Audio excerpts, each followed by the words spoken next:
The young man stood at the center of the stage. He said he needed to tell them something before he sang. He said his father had whispered something to him in a hospital room 11 months ago. He had never repeated it to anyone. Tonight he was going to say it out loud for the first time. He said the whisper was the reason he was standing here. Simon Cowell put his pen down. He looked at the young man. He said very quietly, "Go ahead." And when the young man repeated the whisper, Simon Cowell broke down. Another Tuesday night taping. The Pasadena Civic Auditorium packed with 3,000 people. Cameras rolling. Millions watching from home. Another hopeful contestant stepping into the spotlight. Simon Cowell sat at the judge's table in his black shirt. Arms crossed. That expression of someone who has built a career on knowing when something is real and when it is constructed. He was about to encounter something entirely real. The young man's name was Lucas Ferrara, 23 years old. Dark eyes. A plain white shirt. He had walked out slowly, the way people walk when they are making sure of their footing. He stood at the center mark and held himself very still. Terry Crews came forward from the wings. Warm, unhurried. "Lucas, tell us a little about yourself." Lucas said he was from Providence, Rhode Island. He said he was 23. He said he had been singing since he was a boy, but had never performed publicly. He had never wanted to, not until 11 months ago. "What changed 11 months ago?" Terry asked. Lucas looked at the judge's table. He looked at Simon specifically. "My father was in the hospital," he said. "He was dying. And the night before he died, he called me into his room. Just me. He waited until my mother left to get coffee. He took my hand." Lucas looked down for a moment, then back up. He whispered something to me. Something I have never said to anyone. A pause. It changed everything. Terry waited. He said Lucas stopped. He looked at his hands, then at the table, then at Simon. He said, "You have the best voice I have ever heard, better than anyone on television, better than any of them, and you are wasting it, and it is breaking my heart. Please, please sing. Don't wait for me to be gone. Do it now. Promise me." Another pause, and I promised him, and he died the next morning. And I have spent 11 months trying to be brave enough to keep that promise. The auditorium was completely still. Howie Mandel had stopped moving. Heidi Klum had one hand pressed flat to the table, the other at her throat. Sofia Vergara was looking at Lucas with an expression that had left professional distance far behind. Simon Cowell did not move at all. He looked at Lucas. He looked at a 23-year-old young man who had just repeated, in front of 3,000 strangers, the last private thing his father had ever given him. The thing kept for 11 months. The thing never said aloud. And something moved through Simon's face, not slowly, but all at once, and he broke down. His hand came up. He pressed it to his eyes. He did not speak. The man who had spent 20 years telling people whether their voices were enough, sitting with his hand over his eyes. Because a father in a hospital room, dying, had already answered that question. And had been right. To understand what happened next, you need to understand what happened 11 years earlier. Joseph Ferrara had been a plumber his entire working life. He had a union card and calloused hands, and a schedule that started early and ended when the work was done. He was not a man who talked about feelings without a reason. He was not a man who gave compliments freely. His own father had not given them to him, and he had grown up understanding that approval was demonstrated through presence rather than words. You showed up. You stayed. You fixed what was broken. That was how love was expressed in the house he came from. He sang. That was the thing that didn't fit the rest of the picture. In the car. In the kitchen, under his breath while he worked, when he thought no one was listening. He had a natural voice, wide range, easy tone, the kind that arrives without effort and that effort can't manufacture. He had never done anything with it. Music wasn't practical. Music wasn't a union card. He married at 27. He had Lucas at 30. He had Lucas's sister, Maria, at 33. The singing went on the same way it always had. Background. Private, not for anyone. Lucas had been listening to it his whole life without ever telling his father how it sounded to him. When Lucas was 12, he came home from school to find his father in the kitchen, doing dishes, singing something slow and low that Lucas didn't recognize. He stood in the doorway. He didn't say anything. He just listened. His father had no idea he was there. Lucas stood there for 6 minutes. He timed it afterward because the feeling was so specific he wanted to mark it somehow. At 12 years old, he understood 2 things. First, that his father's voice was extraordinary. Second, that his father had no idea. Lucas began singing seriously at 13. Not for school, not for performances, for himself, and in secret, the way teenagers keep the things that matter most. He had his father's voice, which is to say he had inherited the gift without inheriting the habit of hiding it. He was better than his father by 16. He knew this because he could hear the difference, and the difference was growing. He did not tell Joseph this. The voice felt like something that belonged between them, something that didn't need to be said. Joseph knew Lucas sang.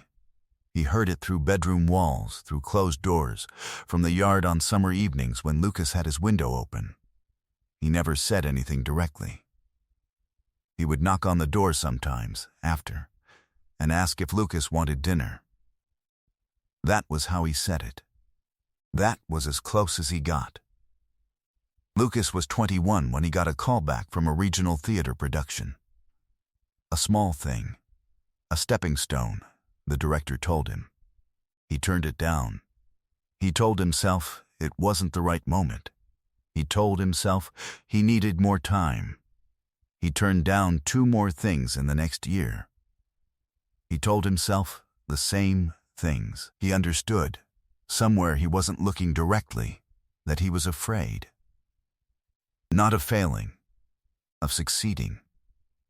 Of the voice leaving the space between him and his father and becoming something public and separate. Of it no longer being theirs. He thought about this for 2 years.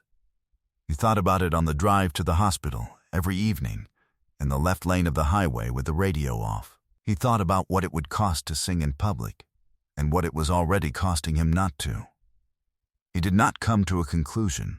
He just drove and sat with his father and talked about the Providence Bruins and whether the kitchen needed new tile. Joseph was diagnosed with pancreatic cancer in January of the year Lucas turned 22. Stage 4, the kind of diagnosis that doesn't negotiate. He started treatment. But the treatment was more about time than cure. Everyone in the family understood this at different paces, in different rooms. Alone, he declined faster than the doctors predicted. By October, he was in the hospital. By November, he was not leaving it. Lucas drove to the hospital every evening after work. He sat with his father for hours. They talked about plumbing, about the Providence Bruins, about whether the kitchen needed new tile. They did not talk about the cancer. They did not talk about what was coming. They talked about ordinary things with the extra care of people who know ordinary time is running out. The night before Joseph died, he waited until Lucas's mother had left the room. He reached for Lucas's hand. His grip was weaker than it had ever been. He pulled his son closer. He whispered. He said every word of it clearly, quietly, directly. He had been saving it. Lucas could tell he had been saving it, the way you can tell when something has been composed in advance, Every word mattered. Every word was chosen. Lucas listened. He did not speak. He held his father's hand. He listened to the whisper in the hospital room, the monitor beeping, the light coming in thin under the door, his mother's footsteps somewhere down the hallway, getting closer. Joseph died the following morning at 6:14. Lucas was not in the room. He was in the parking lot, sitting in his car, not able to go back in yet. He found out from his sister's text. He sat in the car for a long time.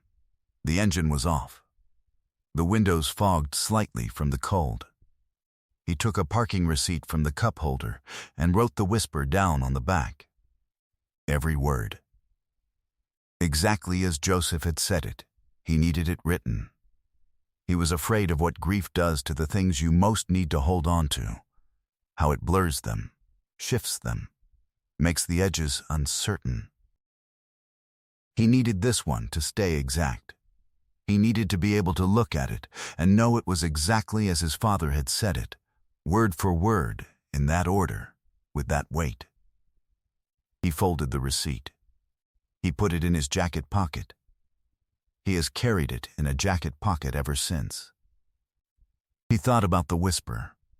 He thought about the word please, which he had never heard his father use that way before. He thought about the word promise, which Joseph had also never deployed lightly. He applied for the audition 9 months later. He told his mother. She cried. She said he knew. Lucas said, I know he knew. She said he was waiting for a reason to say it. Lucas thought about that for a long time afterward. He thought about a father who had spent 20 years singing under his breath, believing himself unheard. He thought that was the end of the story. Until tonight. Lucas looked at the judge's table. Simon had not moved his hand from his face yet. He lowered it now. His eyes were red. He looked at Lucas steadily. Sing, Simon said. The same word, the same way, as always. The only word needed. Lucas nodded. He turned to the band. He sang. Share this story if it moved you. Subscribe so you never miss moments like this one. His voice arrived the way Joseph's had arrived in the kitchen that Tuesday afternoon. Without announcement, without effort. Just suddenly and entirely present, filling the room from the floor up. He sang with his eyes open. He sang the song his father used to sing in the car on long drives. The one Lucas had learned by ear without being taught. The one that lived in the space between them that didn't need to be named. He sang all of it. He let the room hold the whole thing. 3,000 people stood before it was over. Not at the end. In the middle. Because they could not stay seated. Howie Mandel was on his feet with both hands pressed to his face, shaking his head slowly.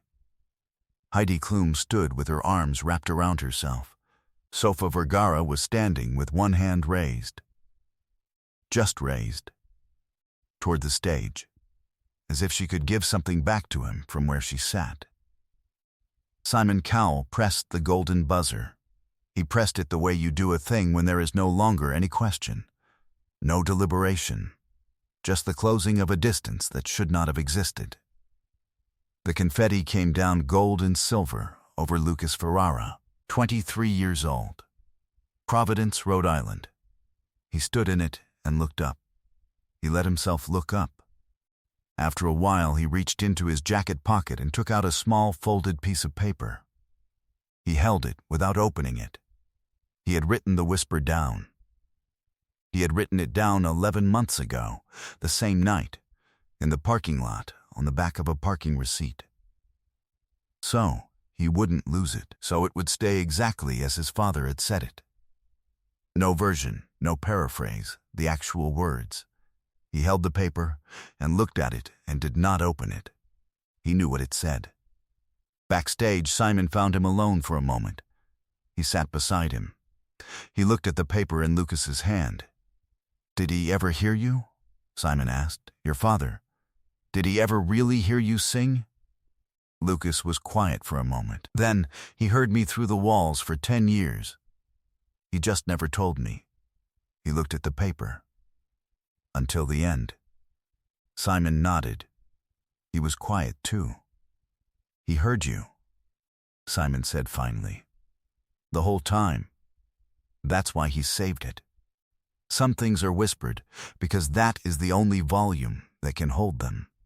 Some voices are heard for years before the hearing is named, and some fathers spend a lifetime finding exactly the right moment to say the truest thing they know, and choose the last quiet room and the last hand held and say it there.